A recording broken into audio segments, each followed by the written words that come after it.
దేవుని పరిశుద్ధమైన నామానికి మహిమ కలుగును గాక. 2026 ఫిబ్రవరి 3వ తేదీ నేటి వాక్య ధ్యానం కొరకు రోమపత్రిక 9వ అధ్యాయం.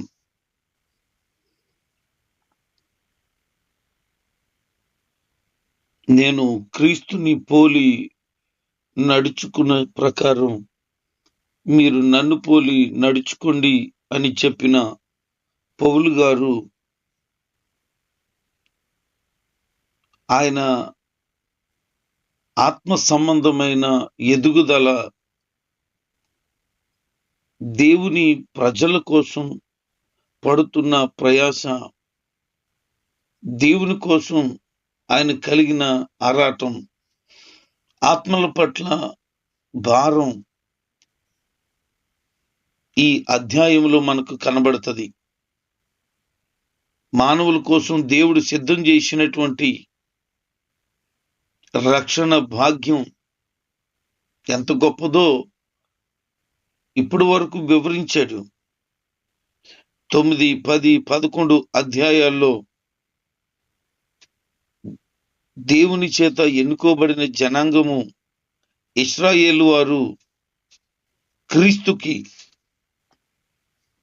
దగ్గర కావలసిన వారు, అనుసరించవలసిన వారు, నిత్యత్వం పొందుకోవలసిన వారు, నిత్య జీవం కొరకై సిద్ధపరచబడిన వారు దేవుణ్ణి తృణీకరించిన విషయాన్ని బట్టి వారి భవిష్యత్తు ఎంత ఘోరంగా ఉండబోతుందో మాట్లాడుతున్నాడు. అందుకనే భవిష్యత్తు గురించిన బాధ, భయం అతనికి కలిగింది. ఆయన అంటాడు, నాకు బహు దుఃఖంగా ఉంది, నా హృదయంలో మానని వేదనలు ఉన్నాయని.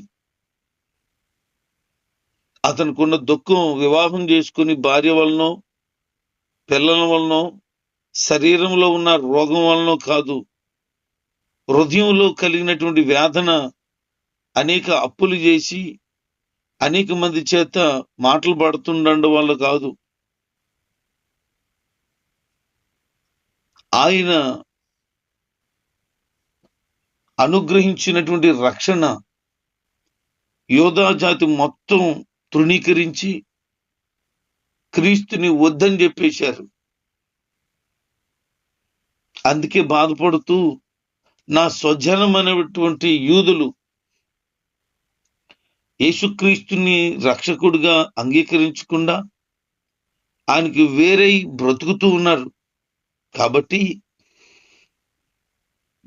నా ప్రజల కోసం అవసరమైతే నేను దేవునికి దూరమైపోయినా పర్వాలేదు, నా జీవితం పరలోకంలో ఉండకపోయినా పర్వాలేదు, కానీ నా వారు అనబడిన వారందరూ కూడా ఆ నిత్య రాజ్యంలో ఉంటే సరిపోతుంది అని ఆలోచన కలిగి ఉన్నాడు. శరీర సంబంధమైన తన సహోదరులు, తన సొంత జాతి ప్రజలు శాపానికి గురి కావడం అతనికి ఇష్టం లేదు. అవసరమైతే అతను శాపగ్రస్తుడిగా మారడానికైనా ఓకే, కానీ తన ప్రజలు మాత్రం ఎవరూ నశించిపోకూడదని ఉద్దేశాన్ని కలిగి ఉన్నాడు. ఆయన ఉద్దేశం పరలోకంకి తను వెళ్ళను అని చెప్పడం కాదు, వెళ్ళడం ఇష్టం లేదని చెప్పడం కాదు. అవసరమైతే నేను వెళ్ళకపోయినా పర్లేదు, కానీ వీళ్ళందరినీ మాత్రం పంపించాలి అనే ఒక ఆరాటం మనం చూడగలుగుతాం. నిర్గమకాండం 32వ అధ్యాయం 32వ వచనంలో మోషే మాట్లాడుతున్నాడు, ప్రభువా, ఈ ప్రజలను మాత్రం ఏమి చెయ్యొద్దు, పరలోక రాజ్యంలో నా పేరుని రాసావు, నువ్వు అవసరమైతే ఆ పేరు తీసేయి. ఇదిగో ఈ ప్రజలందరూ కూడా వారికి మీరు అనుగ్రహించినటువంటి పరమ కనాను పొందుకోవాలా, వీళ్ళందరూ కనానుకు అడుగు పెట్టాలా, ఇదే నా ఆలోచన అన్నాడు. దేవునికి ఇష్టం లేదా? దేవుడు వారిని నడిపించటం లేదా? మరి ఎందుకు మోషే అలాగన్నాడు? అనేక పర్యాయాలు దేవుణ్ణి విసిగించిన ఇశ్రాయేలు జనాంగం దేవుని కోపానికి గురైనప్పుడు దేవుడు వీళ్ళందరినీ లేకుండా చేసేస్తా మోషే, నిన్ను నీ సంతానాన్ని దీవించి వారిని నేను కనానికి పంపిస్తానంటే ఆ ప్రజల పక్షంగా మాట్లాడుతూ నా పేరు జీవ గ్రంథంలో తీసేయండి, పర్వాలేదు, కానీ వీళ్ళు మాత్రం వదలొద్దు అని చెప్తున్నాడు. ఒక నిజ సేవకుడి యొక్క భారం కనబడుతుంది. ఒక భక్తి కలిగిన, పరిపక్వత కలిగిన, ఆధ్యాత్మికతలో ఎదిగిన వ్యక్తి మాటలు కనబడుతున్నాయి. ప్రతి క్రైస్తవుడు కూడా తన ప్రజల రక్షణ కొరకు అవసరమైతే నేను ఏమైనా పర్వాలేదు అనే విధానంలోనికి రావాలి. కానీ స్వార్థపూరితమైనటువంటి జనాలను మనం చూస్తున్నాం. నేను బాగుపడితే చాలు, నేను పరలోకం వెళ్తే చాలు, నా అనుకున్న వారు ఎవరు ఎల్లకపోయినా పర్వాలేదు అనే ఆలోచన చేస్తున్నారు. కానీ పౌలు గారి ఉద్దేశం చూడండి ఎంత ఉన్నతంగా ఉందో.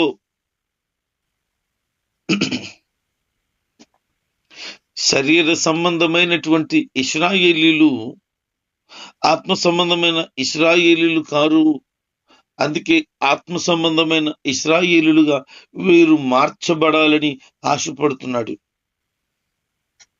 అబ్రాహాముతో ప్రభు మాట్లాడుతూ, ఇష్మాయేలు నీ సంతానమే, కానీ అది శరీర సంబంధమైన సంతానం, కానీ ఇస్సాకు వలన అనబడిందే ఆ సంతానమే నీకు కుమారుడిగా నేను అంగీకరించుచున్నాను. ఇష్మాయేలు శరీర సంబంధమైన కుమారుడైతే ఇస్సాకు ఆత్మ సంబంధంగా దేవుని వలన కలిగిన కుమారుడు. అందుకని అంటున్నాడు, కుమారులు అంటే శరీర సంబంధమైన వారు కాదు, ఆత్మ సంబంధమైన వారు అని పౌలు గారు మాట్లాడుతూ ఉన్నారు. రెబ్కా గర్భంలో ఉన్న ఇద్దరు శిశువులతో బాధపడుతూ ఉంది. ఎందుకంటే గర్భంలోనే వారిద్దరు కొట్టుకుంటున్నారట. ఎందుకు వచ్చింది ఈ పరిస్థితి నాకు అని బాధపడుతూ ఉంటుండగా ప్రభు రెబ్కాతో చెప్తున్నారు, ఇస్సాకుతో చెప్తున్నారు ఏంటంటే, నువ్వు ఇద్దరు పిల్లలకు జన్మనిస్తావు, పెద్దోడు చిన్నోడికి దాసుడవుతాడు అని తల్లి గర్భంలో ఉన్నప్పుడే ప్రభు చెప్తున్నాడు. దేవుడేమన్నా పక్షపాత? పెద్దోడు చిన్నోడికి దాసుడు అవడం ఏంటి? ఇది సరైనది కాదు కదా అని అంటే, దేవుని యొక్క ఆలోచన, దేవుని సంకల్పం, దేవుని ఉద్దేశం ఎవరి పట్ల ఎలా ఉంటుందో దేవుడికి మాత్రమే తెలుసు. వారు ఎలాగ పెరుగుతున్నారో, ఎలా పెరిగారో అప్పటికి ఏమీ తెలియకపోయినా ప్రభు ముందే చెప్పేశాడు, పెద్దోడికి చిన్నోడు దాసుడవ్వాలి వాస్తవానికి, కానీ పెద్దోడే చిన్నోడికి దాసుడవుతాడు అని చెప్పాడు. ఎందుకు ముందే చెప్పాడు దేవుడు? లేఖనాలు ఇలా తెలియచేస్తున్నాయి. దేవుడు యాషావుని ద్వేషించాడు, యాకోబుని ప్రేమించాడు. తల్లి గర్భంలో ఉన్నప్పుడే వారి స్వభావాలు విరుద్ధమైన భావంతో ఉన్నాయి. పెద్దోడుగా పుడుతున్నాడే తప్ప ఆ జ్యేష్ఠత్వాన్ని అతను సద్వినియోగం చేసుకోలేకపోతున్నాడు. పెద్దోడుగా పుట్టాడే తప్ప తల్లిదండ్రులకు బాధను కలిగించబోతున్నాడు. అందుకనే ప్రభు అతని యొక్క స్థితిని ముందే ఎరిగి ఆ మాటను తెలియజేశాడు. ఒకవేళ అలాంటి స్వభావం దేవుడికి తెలిసినప్పుడు అతని స్వభావం మార్చి మంచోడిగా పెట్టొచ్చు కదా అని అంటే,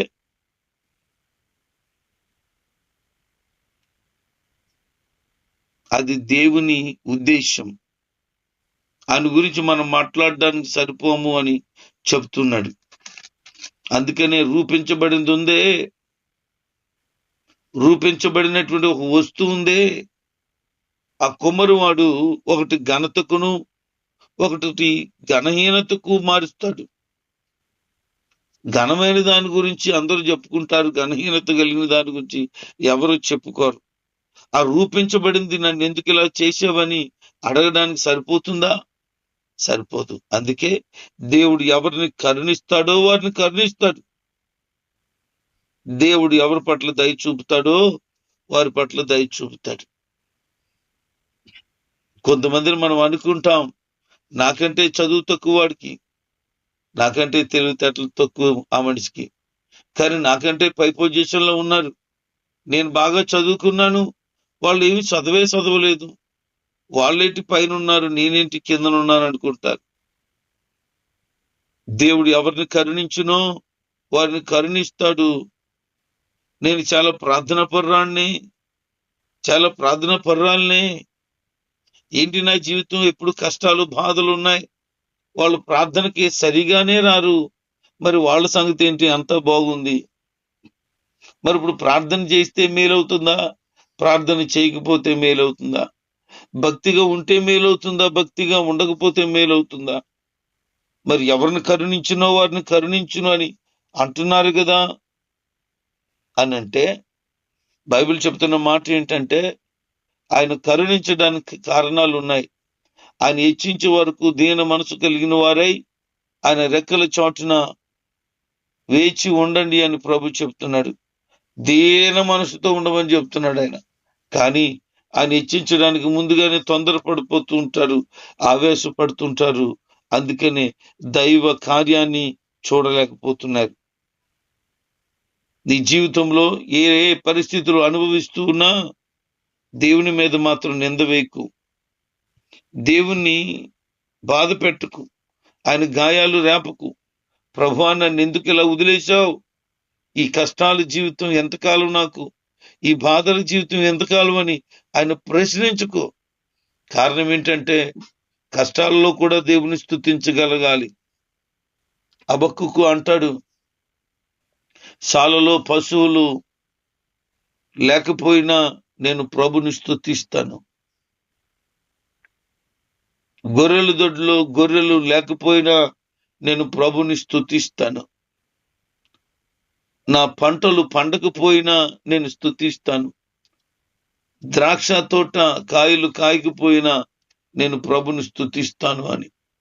యోబు అంటాడు, యెహోవా ఇచ్చెను, యెహోవాయే తీసుకొనెను, ఆయనకే మహిమ కలుగును గాక అంటాడు.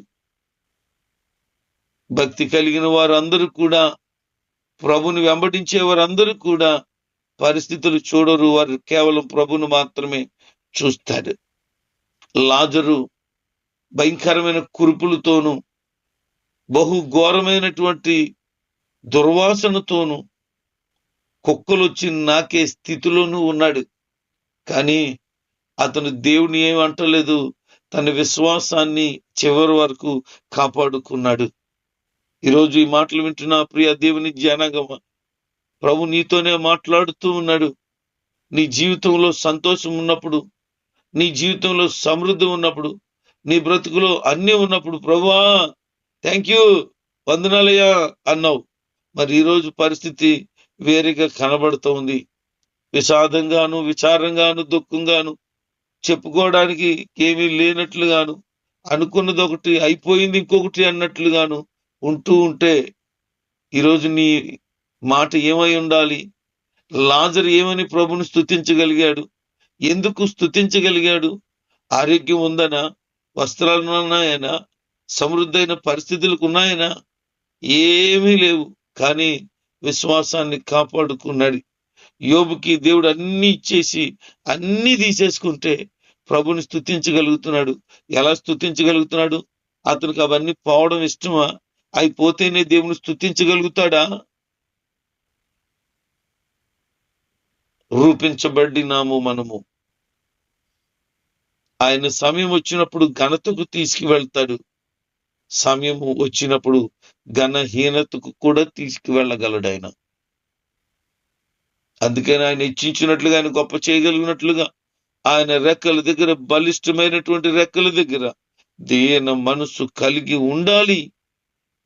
అంతేగాని ప్రభుని ఎదురు ప్రశ్న వేయొద్దు. మరి ఆయన ఎలాగున నీ పట్ల ఉద్దేశాన్ని, చిత్తాన్ని కలిగి ఉన్నాడో ఆ ఉద్దేశం, చిత్తం తప్పకుండా నెరవేర్చబడుతుంది. దేవుడు తనను ప్రేమించే వారికి, ఆయన ప్రేమించే వారికి సమస్తం మేలుకే సమకూర్చబడి జరుగుతున్నాయని ఎరుగుదుమని గడిచిన లేఖనాల్లో మనం జ్ఞాపకం చేసుకున్నాం. నువ్వు నిజంగా దేవుని ప్రేమించే వ్యక్తివే అయితే నీకు మేలే కలుగుతుంది, కానీ కీడు కలగదు. ఒకవేళ కీడే నీకు కలుగుతుంటే అది మేలుకై కీడులో నువ్వు ఉన్నావు అని గుర్తుపెట్టుకో. ప్రభు ఉద్దేశం గ్రహించి ఆత్మ సంబంధమైన నేత్రాలు తెరవబడిన వ్యక్తిగా ఉండాలి. దేవుని యొక్క కోపం ఆయన ప్రజల మీద, అనగా యూదా జాతి మీద కుమ్మరించబడకూడదు అని ఆలోచన చేస్తూ పౌలు వారిని ఏ విధంగానైనాను సరే విడిపించాలి, రక్షించాలని చాలా ఆరాటపడుతున్నాడు. వారిని దేవునికి దగ్గర చేయాలనుకుంటున్నాడు. వారు దేవునికి దగ్గర అవ్వగలిగితే తను ఏమైనా పర్వాలేదు అనుకుంటున్నాడు. మరి ఈ రోజున నీ స్వజనం, నీ తండ్రి కుటుంబం, నీ తల్లి కుటుంబం, నీ అన్నదమ్ముల కుటుంబాలు, నీతో స్నేహంగా ఉన్నవారి కుటుంబాలు ప్రభువులో కట్టబడుతున్నాయా? వారి కొరకు అటువంటి భారం ఉందా? అటువంటి మనసుందా రక్షించబడాలని? వారి కొరకు కన్నీళ్లు కార్చి ప్రార్థిస్తున్నావా? ఉపవాసం ఉండి ప్రభు దగ్గర రక్షణ కొరకై వేడుకుంటున్నావా? ప్రజల మార్పు కొరకై ఆరాటం కలిగి ఉన్నావా? అట్టి భారాన్ని ప్రభు నీకు దయచేయాలని కోరుకుంటున్నాను. మా చిన్న తాతయ్య కుమార్తె మా అమ్మకు చెల్లవుతుంది. మా అమ్మగారు నాన్న, మా చిన్నమ్మ వాళ్ళ నాన్న అన్నదమ్ములు. ఓ రోజు వారు యానంలో ఉంటారు, గవర్నమెంట్ టీచర్ ఆమె. ఒక కార్యక్రమంలో కనబడింది ఆమె నాకు. బాబు బాగున్నావురా అని పలకరించింది. ఆమెను చూసినప్పుడు పూర్తిగా ప్రభువుకి దూరంగా ఉన్న వ్యక్తి అని గమనించాను.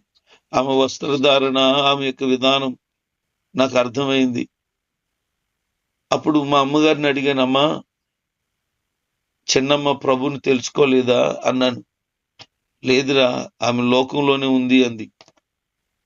ఆమె కొరకు ప్రార్థన చేయడం ప్రారంభించాను. కొన్ని పర్యాయాలు ఉపవాసం ఉండి ప్రార్థించాను. మా అనుకున్న వారందరూ రక్షణ పొందారు. మా బంధువులు, కుటుంబాలు, దాదాపు నాకు తెలిసిన వారందరూ కూడా ప్రభుని ఎరిగి ఉన్నారు, నిత్యత్వంలోనికి వెళ్తారు. మా చిన్నమ్మ ప్రభు దగ్గరికి రాదు అని నాకు బాధ కలిగి భారంతో ఉపవాసం ఉండి ప్రార్థన చేశాను. మరొకసారి ఒక ఫంక్షన్లో ఆమె కనబడింది. కనబడిన వెంటనే నాతో మాట్లాడుతున్న మాట ఏంటో తెలుసా? ప్రైజ్ లార్డ్ రా అంది. నేను స్టన్ అయిపోయాను. అప్పటికి నేను బైబిల్ ట్రైనింగ్ ముగించుకుని ఉన్నాను. బైబిల్ ట్రైనింగ్ లో ప్రార్థన చేశాను ఆమె కొరకు. అయిపోయిన 1-2 సంవత్సరాలకి ఆమె నాకు కనబడి ప్రైజ్ లార్డ్ రా అంది. నాకు ఆశ్చర్యం అనిపించింది. నన్ను ఎటకారంగానే చేస్తుందేమో పాస్టర్ అయ్యానని అనుకున్నాను. కానీ ఆమె వస్త్రధారణ మారిపోయింది, ఆమె రూపం మారిపోయింది. నేను ఆశ్చర్యంలోనే ఉన్నాను. ఇంకా ఆమంటది, నేను కూడా దేవుని బిడ్డనైపోయినంది. చాలా ఆనందం కలిగింది నాకు. వెంటనే ప్రభుని స్తుతించాను. ఎంత గొప్ప దేవుడు నాయన, నా ప్రార్థన విని మా చిన్నమ్మని రక్షించావు నువ్వు అని చాలా సంతోషించాను. ఆ రోజు చెప్పాను ఆమెను కూర్చోబెట్టి, అంటే నీ కొరకు ప్రార్థన చేశాను నేను. నువ్వు ఒక్కరిదానివే నాకు తెలిసి మన కుటుంబాల్లో దేవునికి దూరంగా ఉన్నావు. నువ్వు నశించిపోకూడదు అని ప్రార్థన చేశాను. నువ్వు రక్షించబడ్డావు, చాలా సంతోషం.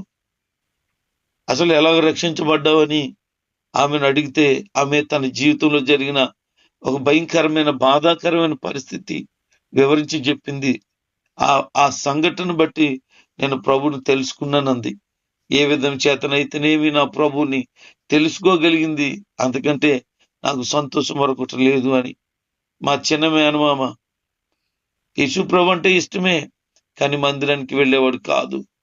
తన కొరకు చాలా సార్లు ప్రార్థన చేశాను, చాలా సార్లు ఉపవాసం ఉండి ప్రభు సన్నిధిలో కనిపెట్టాను. మా చిన్న మేనమామ ప్రభుని తెలుసుకోవాలని. అయితే తను దేవుణ్ణి ప్రేమించాడు గాని రక్షణ భాగ్యంలోనికి పరిపూర్ణంగా రాలేక దేవుని సన్నిధిలో స్థిరపడలేకుండానే లోకాన్ని విడిచిపెట్టాడు. దేవుడంటే ప్రేమ, దైవజనులంటే గౌరవం. వారింటి దగ్గర అనేక సార్లు దైవజనులు పిలిపించుకొని ఆరాధన జరిగించుకున్నారు. ఎన్నోసార్లు రకరకాలైన కార్యక్రమాలు దేవుని కొరకు చేశాడు.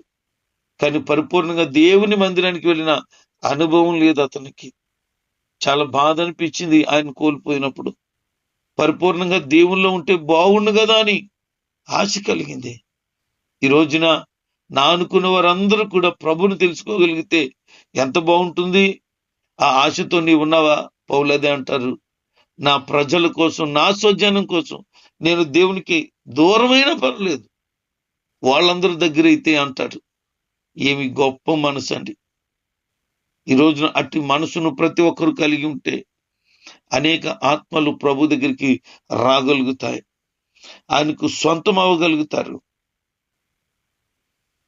క్రీస్తును కలిగి క్రీస్తు స్వారూప్యంలోనికి నడిపించబడుతూ అనేక మంది రక్షించబడాలని ఆశతో భారం కలిగి ప్రార్థించే మనసు ప్రభు అందరికీ దయచేయాలని ఆశపడుతూ ప్రభు కొరకు ఒక నమ్మకమైన వారుగా ఉండేటట్లుగా అనేక ఆత్మలను ప్రభు మన ద్వారా ఆయన దగ్గరికి నడిపించుకునేటట్లు వాడబడాలని మనసారా కోరుకుంటూ ఈ కొద్ది మాటలు ముగిస్తున్నాను. దేవుడు మనందరినీ కూడా అట్టి భారములో, పౌలు కలిగిన భారములో నడిపించును గాక.